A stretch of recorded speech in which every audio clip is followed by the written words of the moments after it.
G'day, punters. This is something new for us here. Me and my name's Josh, and that's Nathan, and we're going to preview some Hong Kong racing. We have no name for this yet, so any suggestions would be great. And I suppose the other thing, it's just a bit of fun. A couple of blokes talking racing. And Nate, how was your day? Yeah, it was pretty good, man. Randwick Guineas Day here in Australia, so a lot of racing here. Obviously, the Newmarket down in Melbourne, and it just gets even better this weekend. Obviously, on Sunday, the Queen Silver Jubilee Cup on Sunday, Lucky Swan Speedy Eternal. A lot of really nice runners going around on the weekend. So really keen to get your thoughts on that race coming up shortly. But yeah, good day here in Oz. So hopefully another even better one tomorrow in Hong Kong, and then obviously last Sunday as well. We saw the Hong Kong Classic Cup, a very interesting race, and some interesting runners to take out of it as well. Yeah, so what we're going to do, we were going to try and do it each week, but we were just going to see how time permits. And so what we're going to do today is we're going to go over the Hong Kong Classic Cup briefly and just have a quick chat about that. And then we'll go into the fields and the prices for this weekend, and we'll go runner by runner and have a look at some replays. But as I said, we haven't got a name for this, so if you think of something, pass it on. And there's no silly gimmicks or sayings here. There's no no catchphrases, I suppose. So no. Let's get stuck in. So we're going to have a look. The first thing we're going to have a look at here is the Hong Kong Classic Cup. I'll just grab this open. There we go. So I'm actually going to mute it. Nath, did you want to start? It was quite an interesting race, I thought. I had doubts about Helios Express going the 1,800 metres. Yeah, I think it was a fair doubt as well. I mean, it was a good win at the mile, wasn't it? First up in the Hong Kong mile, but to see him come out and do it again here, he sort of gets into an awkward position throughout the running. He gets back to the rail midfield. It's a lovely position, no doubt about that. But from there, you always wonder, is he going to get that run? And it ended up sort of eventuating that way. You can see here, Cheng Cheng Prince goes up on speed, gets it relatively soft as well. Hence, he's there whacking away at the end and did look like the winner briefly at a stage there. And if you have some really nice runs in behind as we sort of get to the 1,000 metres here, you see Helios Express there sort of pinned away on the inside under Hugh Bowman. He's got a horse that likes to tug as well. He's a bit of an awkward type, Helios Express. And so I think that was another reason a lot of pundits were thinking maybe he doesn't travel the 1,800 metres that well as well. And so obviously now we look at this, looking forward to a Hong Kong derby later in the prep. So interesting to see if we'll get out to 2,000 metres. But you see some of these runs in behind. You see Chilchibi there. He's last along the rail. He was a very impressive finish. Watch him late. And then also, so I thought Starmac was a nice runner as well. He's third last turning for home here and puts in a really nice effort turning for home. But what were your thoughts, Reedy? Yeah, I'm just going to let this roll to the 400 and I'll pause it here. It's quite interesting, actually. Overall, Helios Express actually ranked 16th for the entire meeting for that last 400 meters, so which is pretty good. But if you have a look at the next quickest in the race, which was Chilchibi, ranked 17th overall. But if you like last 800 meters, I should say, both Helios Express and Chilchibi. But the one that we've spoken about previously, you and I, is Starmac. Starmac was only so Chilchibi ran the 55th quickest overall for the whole meeting. Last 800 meters, Starmac was only 57th, like two behind. So, as opposed to Helios Express at 53rd. So they're all sort of tightly knit in there. On the replay here, I'll get the mouse there. So Chilchibi's this one at the back here. He's got the eye catcher. Pretty sure that one's Starmac over there behind there. And there's Helios Express up the rail. And Cheng Cheng Glory really gave Helios Express a run for its money late in the piece. As I said, I really had doubts over 1,800 meters. I thought, though, it did have the suck run throughout. Hugh Bowman rode it nicely, and it still wanted to go quicker. It still did a few things wrong as well, Helios Express. So do you have anything else to add before I'll take the volume off and we'll watch this last 400? No, let's check out the last 400 and I'll get your thoughts just overall. Ellipticals come up quickly to go to second. Ensued between horses. Then came Cheng Cheng Glory. Helios Express has come up behind the lead pack, but he's in a bad pocket. Speed Dragon is next. Cheng Cheng Glory on the inside is Beauty Crescent. He's out now. Helios Express, if he's good enough. He's at a quiet run. Cheng Cheng Glory, though, he has the lead. Half a length over Helios Express, who, if he's going to win it, is going to cut it fine. They hit it. Oh, that's close. Helios Express or Cheng Cheng Glory, there's nothing in it. Ensued third, then came Starmac running on. I'm just going to pause it there. I think this is a good view as to Helios really had to dig deep to chase Chang Chang Glory. And then you have a look at some of these ones behind. It's interesting to note that J-Mac, I believe, is riding Helene Feeling in the Derby. Yeah, interesting. I thought he was okay. I thought he was even through the wire, but interesting, he does stick a board. He got a nice soft gate there, and so I'd imagine he got probably, I think most think he probably got his chance to really, excel to the line. I think a lot of pundits had him in and around the mix as well. I certainly did. I just love the way Helios Express knuckled down, though. I thought, there was a period there you didn't think he was quite going to get those revs up. And even Bowman said post-race, the inside horse there, Chang Chang Glory, he's run a bolter to kick on and cling on to second there, let alone nearly win it. But again, Helios Express, he didn't get the revs out up to around the sort of 250, 300 meter mark, I thought. And the way he really knuckled down to the task, does he get a clean 2,000 meters? I guess that's probably what we've got to manage going forward through a derby. But, gee, I think he's got to be number one seed, in my opinion, based on what he's done. I mean, because if you take into the account that he didn't quite get the revs up and only just started peaking on his run late, I feel like the 2,000 meters might be within his realms. But I'm not sure about you, Reddy. Would you have him as your number one seed right now? No, I wouldn't have him number one seed for the Derby. I think 2000s. I even, well, as I said, I had doubts over 1800. 2000 just puts even further doubt. He's going to have to draw nicely. He's going to have to get another suck run, and he's going to have to behave throughout. He's got the talent. We've seen it 2 runs now. I think back to mile, sort of his pet, 1400 to a mile. But I know a few that jumped on Chill Chibi nice and early after that run. And then we had a horse that come out in the next race, Massive Sovereign, who, put some eyeballs on the TV and onto to see where he was in the betting as well. And but it's interesting, like the times and the figures don't really match up to anything decent, but to the eye, it looked really nice. Exactly right. I mean, that's sort of the thing. Is it analytics or is it the eye test? You sort of got to when a horse like Massive Sovereign does something like that first up, I do think the clock can get in the way of sort of your opinion of the run. You can look at it on face value and say it was a solid win to the eye, but the data says it wasn't that great. But it was his first run in Hong Kong, so he's only, you'd imagine he's only going to get better. The fact he was on debut, Dennis Ship, they get Zach Purton first up initially. And Zach Purton had a big opinion of this guy going into the race, and then post-race, I'd imagine he's going to take the ride probably in the Hong Kong Derby. So, it's a big push for a horse that was first up on the day. Look, I wouldn't have him sort of top 3 or 4 in my market right now. I couldn't. I'd still like this form reference more, just because there's more exposed form to it. But the way Massive Sovereign put them away, you had to be impressed by it visually. It's just whether or not you think second up, staying at 2,000 meters is going to be his forte. So, look, a really interesting one. Another one that I think is just sort of put a fly in the ointment for the Hong Kong Derby moving forward. There's no doubt. Yeah, for sure. And I think there's so much to still go under the bridge, and there's horses that are on the cusp of getting into the Derby. And so, interesting couple of weeks. And of course, the barrier draw is going to really, mix it up. So we move on to the weekend, which is the Queen's Silver Jubilee Cup, a 1,400 meter race. We're going to have a look at the market with Bet365 because I know they're definitely know that their fixed odds are ready and raring to go. So as we flick it over to the fixed odds, Lucky Swain S heads the market at $2.40, Beauty Eternal $3.50, and you go 9s to Beauty Joy, Lucky With You, 10s California, 17 for the rest. What do you think? What's your thoughts looking at the market first of all before we dive into some analysis? Well, the initial thoughts for mine is that the market's probably corrected rightly to the highest rated galloper. I think Lucky Swain S deserves to be favourite. Look, he was a little disappointing last start, which we'll talk about in a second, but just on what he's done to date, the rating he brings, the form that he's possessed in the past. He won this race last year over the 1,400 metres, so we know he can run the trip. There's no reason for me that I'd be knocking him in terms of favoritism. Is he a shade short at the $2.40? I think you can make that argument. Beauty Eternal, I think around probably the right price there, around the $3 mark. Beauty Joy is the one that I think is probably a little bit under as you go through the market. Some nice prices for some horses outside the leading chances.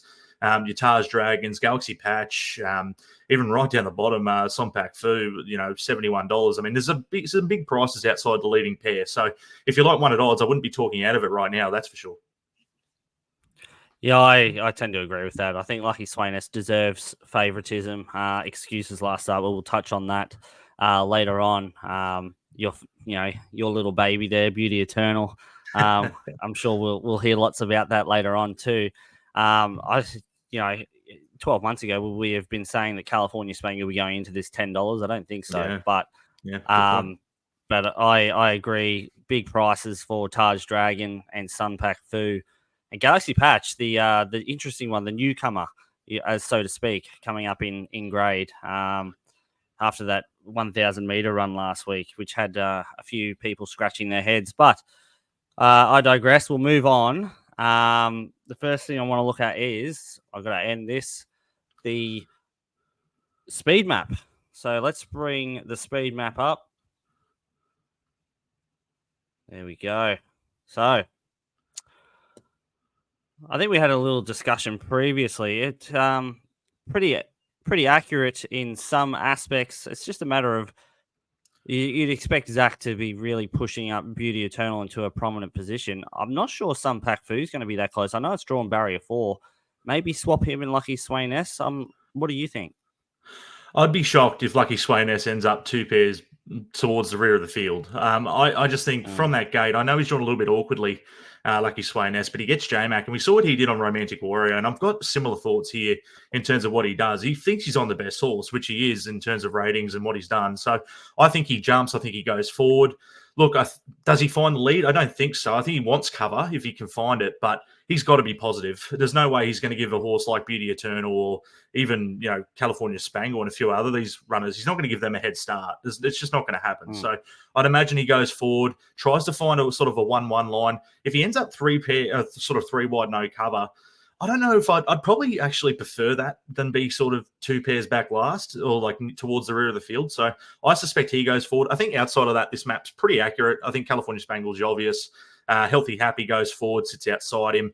Beauty Eternal's going to be positive. The only one I think as well, I think Taj Dragon can be a bit more positive from that inside draw. I expect him to get leaders back from that gate 1. I think he gets a real opportunity here to just tuck in behind the lead, be positive, and if he is, he could be one at odds that I'm probably going to give a little bit of a sprint to here, because I just think this map, if he ends up 2-3 pairs back on the rail, he's in trouble. But if he ends up on leaders back and California Spangle isn't overly tiring into his lap, he could be one that gets a lovely run in transit. Yeah, Taj Dragon in the hands of Hugh Bowman from the inside draw. Interesting, and Red Lion out of barrier 2. So you would expect Huey to kick up and just hold that position on the rail. Only thing he'll be very wary of is California Spangle. How far is California Spangle going to take him into the race from that position? But I agree. I think the map's 80 to 90% accurate. I think maybe just a couple of positions swapping around, but I think that's how it might pan out. So we're going to get stuck into some of these runner by runners. We're going to go to the Centenary Sprint on the 28th, Group 1, which had Lucky Swain S, Lucky With You, Taj Dragon, and Sun Pak Fu. We'll bring this up. It's a good little site, this one. If you don't have it already in your black books, it's irace.com.sg. It's a Singapore site. Luke Middlebrook runs most of this stuff. And good little site for like summarizing to save you having to click all around. Hong Kong Jockey Club site is obviously the gold status, but this just simplifies it a little bit when it comes to replays and other little factors. So let's have a quick look at the Centenary Sprint Group 1. All clear. Centenary Sprint Cup, they're racing. So I'll actually just mute it to start, and I'll go to the last 400 meters. Start with you, Nath. What are your thoughts for some of these runners coming out of this race? I think this has got to be a good form race. There were so many unlucky runs, weren't they? We spoke about Lucky Swain. As you see him there, he sort of misses the start, and he ends up sort of, fourth last, one off, awkward position. He's just running all over the shop. He pulls his head the whole way, and I want to be very forgiving of that effort. He's too good to sort of be laying in your markets here. Hence, the markets put him up a short, I think a fair favourite price. He was luckless here. And you can see a few runners here that were very unlucky. Victor, the winner, was very good on this occasion. He jumped, led, and was able to do his thing up on speed. You see a few of these runners here as we turn into the home straight with about 400 metres to go. And we'll stop here. We got Lucky With You. He's in the blue silks, 3 wide, peeling off, really coming into his own here. He ends up running second in this race. Sompak Fu's just there to his inside in the white sleeves with the little black tinge on the helmet. And then you go back, and there's Lucky Sweynesse in the yellow, and then also Taj Dragon. He's trying to do his best work just in front of Lucky Sweynesse there. So they're the 4 to watch here into the home straight. I thought Taj Dragon, luckless, Lucky Sweynesse, luckless, Sompak Fu, luckless, and also Lucky With You got the perfect run, all things considered. Yeah. Well, Lucky Sweynesse, he was the hard one. Face value, he was disappointing when we were watching this, and and then he was found out to be lame the next day, which he came from 11th, ended up finishing 6th, and he actually ran the quickest final 400 of the entire meeting, which is astonishing when you think about it. I know he's got a tacky draw here, but J-Mac is on. He's 3 from 3 over the 1400, and this time last year, Lucky Sweynesse won with guess who on board? James McDonald. So it's the only other time James McDonald's ridden him. So, is it going to be deja vu? There was only 5 runners last year off the top of my head, and it was Lucky Sweynesse, California Spangle 1-2. Don't think that'll be happening this year. I don't have California Spangle anywhere near the top 4. Who else do we have come out of that race? Lucky With You, second in the Hong Kong sprint behind Lucky Sweynesse. And then he ran second here behind Victor, the winner. And he ran the 4th fastest final 400 of the meeting. He's drawn well. The only query is he's 0 from 4 over 1,400 meters, but it's his first go at 1,400 meters since going to Frankie Law's stable. So, definitely a watch on him because he's in career best form, you could argue, since going to Frankie Law's stable. Taj Dragon, the interesting one that we mentioned earlier about at $26. He got blocked for a run, which we'll show you the last 400 meters in a second. It's definitely interesting to watch this runner here, Sompak Fu and Taj Dragon over here, because they both had slightly impeded runs, you could say, in the straight. So definitely could have finished closer. But Taj Dragon absolutely flew home. He ran home quicker than Sompak Fu and Victor, the winner, over the final 800 meters and faster than Sompak Fu over the last 400. He's drawn the inside, as we mentioned earlier, with Hugh Bowman aboard. And I think he's a big chance. And Sompak Fu, as I said, he was a bit luckless. He then went to Happy Valley and ran a solid 4th, half a length, wasn't it, Nathan? And ended up having blood in the trachea. He hasn't yet to run over 1,400 meters, but the way that he runs, you think he's screaming for 1,400, even a mile.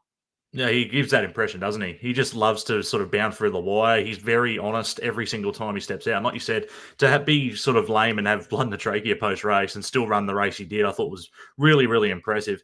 This run was really good too. This was his first attempt at any kind of real sort of, quality Group 1 contest. He stepped up significantly in grade, set weights race, and I thought he accounted for himself really, really well. So anyone wanting to make a case with him at big odds, I totally understand. All right, let's have a look at this last 400 meters. Sweynesse has 2 behind him as Flying Ace went past him, and he has 10 lengths to make up Lucky Sweynesse. Victor, the winner, leads. 300 metres to go. He pulls anchor as Lucky With You comes after him. Wellington right there. Then came WizKid. There's no Lucky Sweynesse. Victor, the winner, though. They still haven't got to him. He's 2 in front, and he's finding plenty for Derek Long, and it's Victor, the winner, in the Centenary Sprint Cup. He was brilliant. Yeah, quite interesting. And as Victor, the winner, is going to go to Japan. Not big on the Japanese form. I don't know how he's going to measure up, but if he does that, he could take running down on those rock hard tracks. Yeah, that's the thing, right? You just love his profile and the way he runs his races. He's so consistent. He'll jump, he'll go forward, he'll run you a bold race. And look, he's going to go on to something very, very different. We haven't seen a Hong Kong horse head to Japan in some time. There were talks with Romantic Warrior going that way. Voyage Bubble, possibly. I think he's going to Dubai possibly at the end of this campaign. So, yeah, look, some interesting Hong Kong gallopers, and to get them out on the world scene outside of Hong Kong is always a pleasure. I mean, we saw what Romantic Warrior did when he came here for a Cox Plate. So, look, very interesting though. Victor, the winner, but yeah, in that replay, as you saw, Taj Dragon and also Lucky Sweynesse hammering the line late. So those were some real eye catches, and then Sompak Fu a little held up there towards the end of the race as well. Yeah, so look, it's going to be the common theme here. There's a few horses coming from 1,200 up to 14 and a few coming from the mile back to the 14. So the next one we're looking at is the 21st of the 1st, Stewards Cup over the mile, which we're going to have California Spangle, Blue Beauty Eternal, Beauty Joy, and Healthy Happy. Let's bring this one up.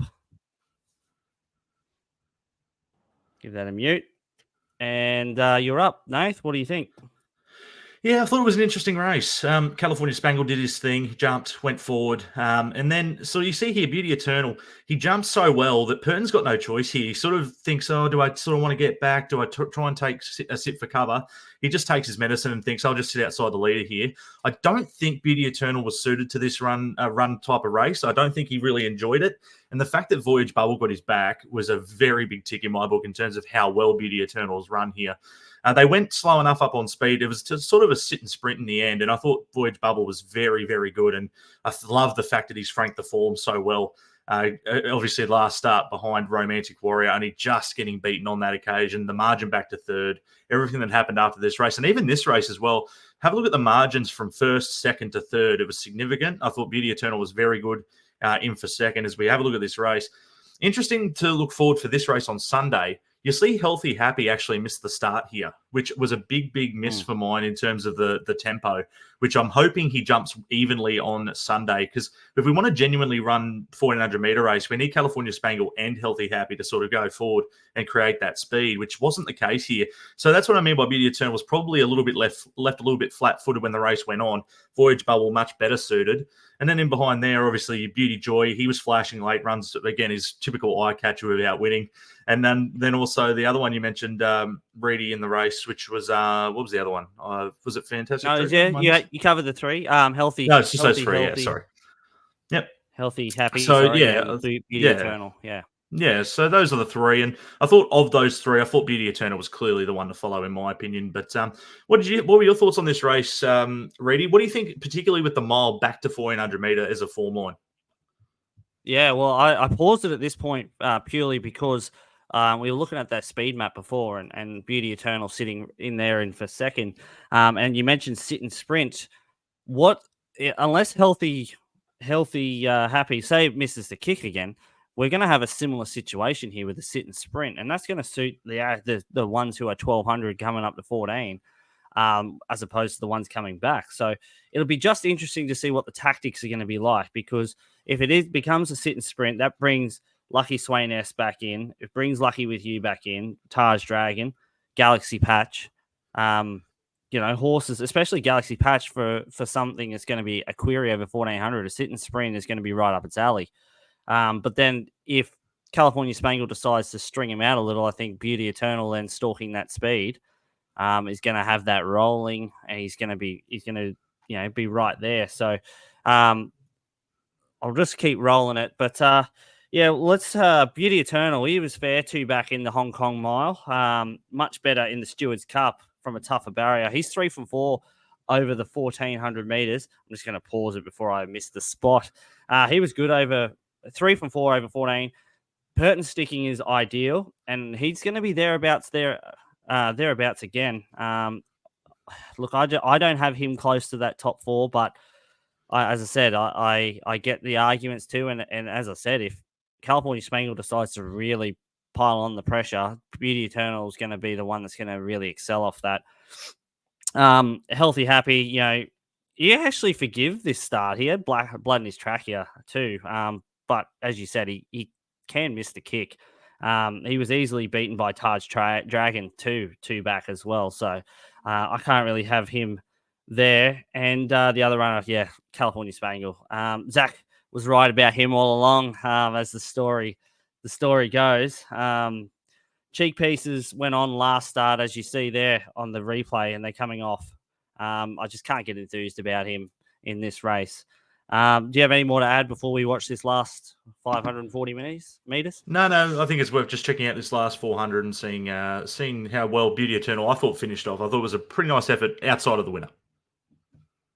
Only a length behind the leaders as he comes up 4 wide, 5 wide, Healthy Happy, and then Beauty Joy and Russian Emperor. California Spangle called upon. He's headed off by Beauty Eternal. Voyage Bubble goes with him. Favourite takes over. Straight Aaron's 4th, and then came Fantastic Treasure. Voyage Bubble half a length over Beauty Eternal. 3 lengths to California Spangle, and then Straight Aaron and Beauty Joy. It's Voyage Bubble in front. Half a length over Beauty Eternal, then Beauty Joy. Voyage Bubble, though, he is going well. He is going to win the Stewards Cup. Voyage.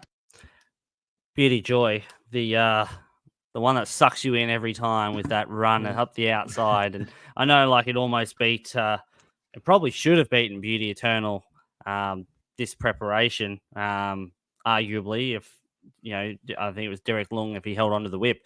But he just sucks you in with every run, doesn't he?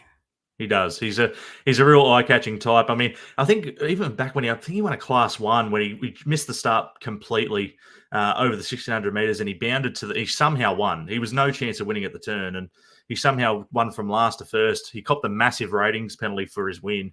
He never quite recaptured that form, and ever since, he sort of just keeps putting in these efforts that say, back me next start, and then you do, and sure enough, he's another back me next start run again. So, look, he's ultra consistent, but can he win? That's the question mark for me. We've got 3 more to look at because I've realized I added one that I didn't need to add. So we've already looked at the top 7 runners here. It's these last 3, the interesting ones, the ones that are coming up in class. And the first one we're going to look at is Sun Pak Fu. And I'm not going to have a look. Well, actually, we already saw Sun Pak Fu on the 21st of February. Oh, no, sorry, the 28th of January. So there's no real point in showing the 21st of February because to me, we saw him against equality in the first replay. And this one, I suppose, just shows a similar run. Essentially, I backed him in that Class 1 event at Happy Valley. And, stewards with the blood in the trachea to still run half a length fourth. Pretty good. Thoughts? Yeah, absolutely. Everything you said. And, the fact that now he's getting out and trip is the real interesting part. We really get to see him relish up to the 1400 meters. Gets back to Shartin, which as well, I thought, the fact that it was, his first time at Shartin in that Group 1 race, he made a really good account of himself on that occasion. So the fact that he went there and was able to do that at set weights, I think he's just going to have to, if he can hit his stride at 1400 meters, he's got to be considered a player if he can hold his form. That's for sure. Yep.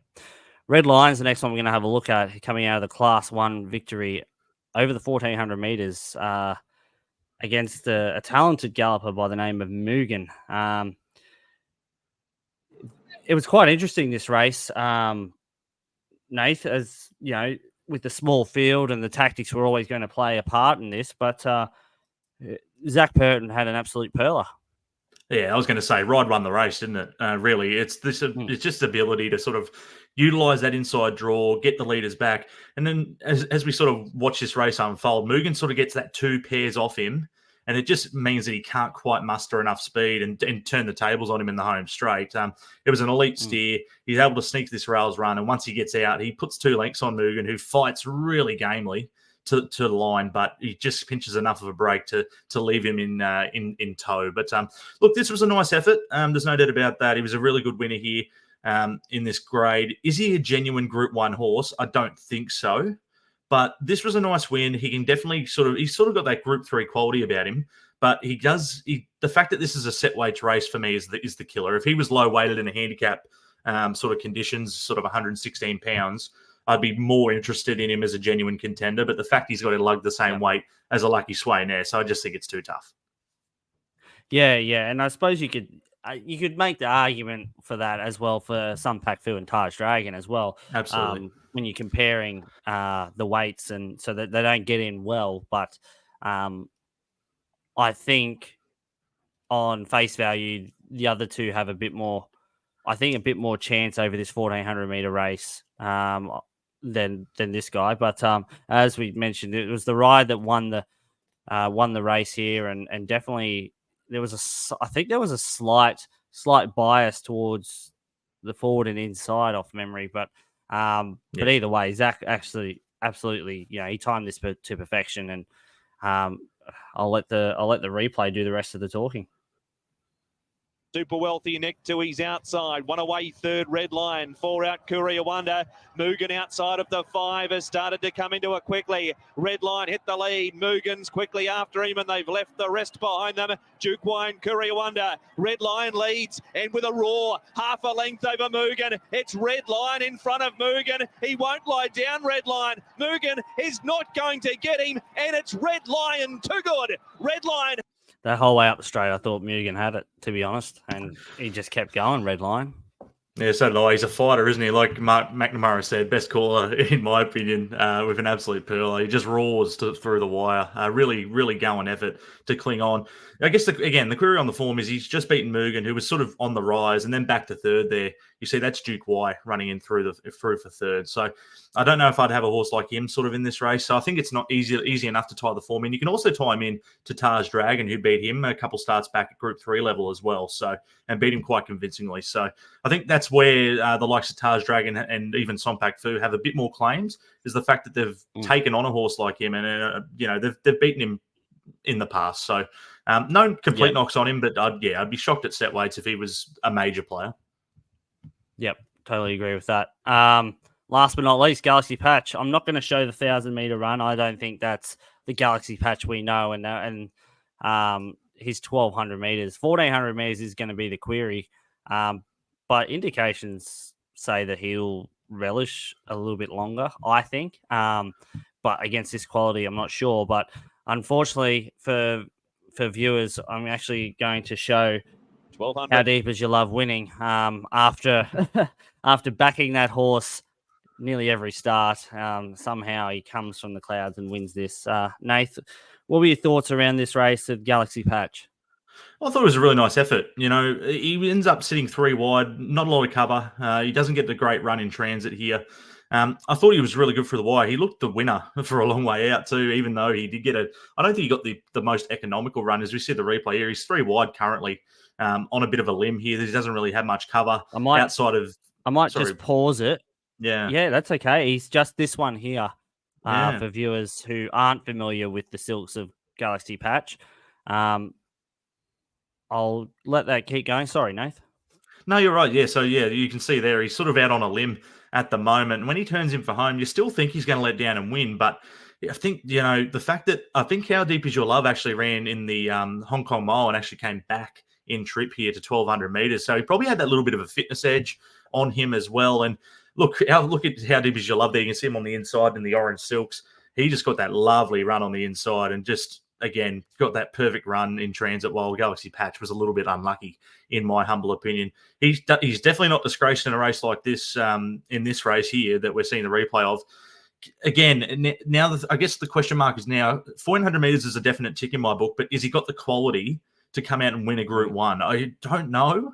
And that's the reason I've left him out of my top 4, but geez, I just don't know. He might have the quality to do it. He's got gate 9. He'll probably end up going back. And if they go quick enough, he could be one that flashes over the top and surprises a lot of people at odds. So, look, no knock Galaxy Patch. But what were your thoughts on him, Reedy? I couldn't really place him in this one.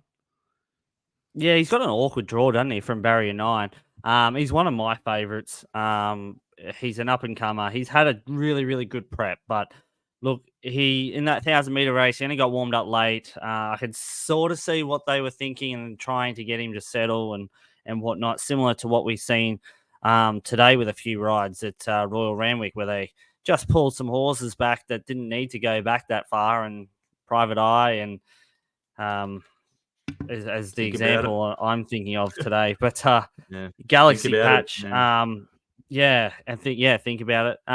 He's unknown at the 1,400. I think he will handle it, but the issues that he's going to have is he does have issues settling, and that's what they were trying to do over the 1,000. If he doesn't settle as well as what they want him to over, he'll 1,400 meters. He'll against this quality, he'll be nowhere near it. But the blinkers are coming off as well, so I think a place chance at best if he puts it together. And that's the query. Is he going to put it together? I think 1,400 meters he can handle, but he's got to do the right thing in the run. And I think maybe he's a little bit, 6 to 12 months off that. I don't know, but I suppose you got to throw at the stumps, and he's the up and comer in this race, and we'll see how he goes. So let's watch the final 400 meters of this race. Yeah, Hero, How Deep Is Your Love, Flying Ace and Invincible Sage, the last two. Packing Treadmill, running on the spotters, Rewarding Together took over on his outside. Bundle of Charm, 2 lengths to Lucky Encounter. Then came Galaxy Patch and Flying Ace. Bundle of Charm, though. He's run to the front. Galaxy Patch is coming after him. How Deep Is Your Love's ducking and weaving through in the centre. How Deep Is Your Love on the backup. It's Abdullah again. Same riders last time, just different colours. How Deep Is Your Love. Abdullah absolutely rode superbly that day. Sorry to anyone who is going to have PTSD from that run with How Deep Is Your Love, like I do. But I think we're both in agreement here that Galaxy Patch just might be outside of these more quality gallopers in this sort of race. Yeah, I think so. He's just one that just missed out for me. I wanted to have him there, but like you said, it's one of those ones where is it all coming a bit too soon? And if he does win, it wouldn't shock though. Yep, agreed. All right, so we've had a look at all the replays and had a bit of analysis going. So I'm just going to pop this little beauty up that I put together. Hey, look at those handsome roosters. All right. Nath, do you want to explain your top four? Yeah, I'm keeping it pretty simple here. I've gone with Beauty Eternal. We all know I love him. I've had a love affair with him ever since he debuted. I just think he's a very talented gelding. The Son of Star Spangled Banner. I loved that run last start over the mile. Yes, it was 1,600 meters. Yes, he comes back in trip, but Purton sticks. I think he jumps. I think he goes forward. Hopefully can find close to the 1-1. Hopefully Healthy Happy does jump and sort of hold the one-off spot outside the leader. I can see Purton jumping across and really holding that position. I think just at the price as well, I think I'd rather take sort of $3.50, $4 about Beauty Eternal than the even money on Lucky Sway Ness. We know how good he is on his day, but if he sort of misses it or gets a bit of bad luck from gate 8, I don't know if I want to stomach that price and lose on him. He's the class. He goes in for second. I think he's obviously the class in this field, and he can definitely win. He won it last year against that smaller field. This one, a little bit tougher, but I mean, he's just the quality, isn't he? He's just an animal. And so if he came out and win, it wouldn't shock. Taj Dragon, have a little saver on him. At $26, I believe we saw at the start of the show. That's absurd. He deserves to be much shorter than that. Look, set weights is obviously his query. He's been winning in these handicap group 3s and going around to, less than $10 in those, though. He's been really, really good. He loves the 1,400 meters. That was a trial last start in the Centenary Sprint Cup. He never got out. Gets to the 1,400 meters on Sunday. He's the other bet in the race, $26. Have something on him. I don't want to lose on him if he does win. And then lucky with you, just ultra consistent. Like Reddy said, 1,400 meters has got to be the query with him, but he gets another good map here.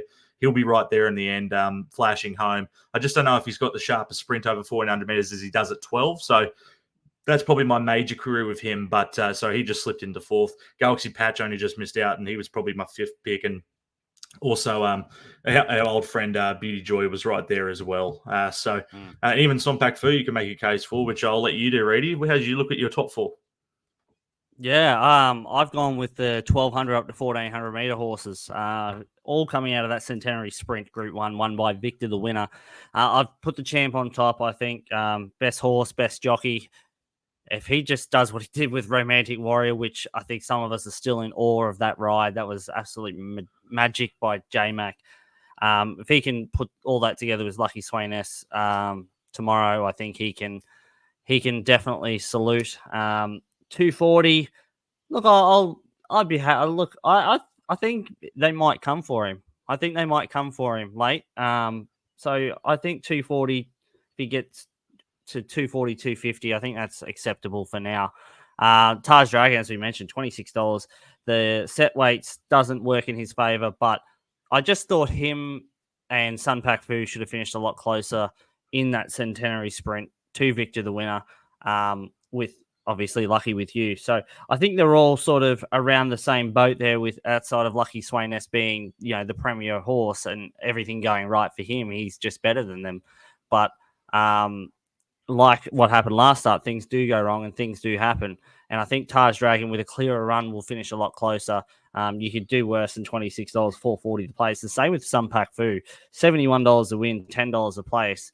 I mean, it's not the worst little bet if you want to have a small spec on him at the place. He will be coming home. It's just, is it going to be too late? And then Lucky with You. I know 0 from 3, I think 0 from 3, 0 from 4 over 1,400 meters, but first go at that distance with the Frankie Law stable. So it'll be quite interesting to see how he goes. So, so with yours too, Beauty Eternal, for those who missed it at the start, 350 at the moment with Bet365, and then Lucky Swain S 240. Lucky with You 9s. Nath, this turned out quite well. Pleasure to chat with you about the last week's feature and this week's feature, and hopefully we can find the time. I think that's the biggest query with us both, is finding the time. But to keep going with these feature runner by runners. Yeah, a lot of fun. I really appreciate you inviting me on to have a chat, really, and just sort of discuss these big feature races. Last week, obviously, with Helios Express, and now this weekend, the Queen's Silver Jubilee Cup. So hopefully, like you said, we can keep chugging along and get these done. But like you said, just a bit of fun. Don't take yourself too seriously, and hopefully, hopefully back a winner or two this weekend. So we've gone a little bit different, but we've also got a few outsiders at some nice odds that we both like. So hopefully, we've steered the punters into some winners this weekend. That's right. It's all a bit of fun, friends. So if you remember from the start, if you got a name for us, send it through. We did a few wrestling names privately, so we'll see if we go with one of those. So, but no matter what you do tomorrow, have fun, enjoy, gamble responsibly, obviously, and hopefully we just see some good racing at Sha Tin. I'll catch you next time.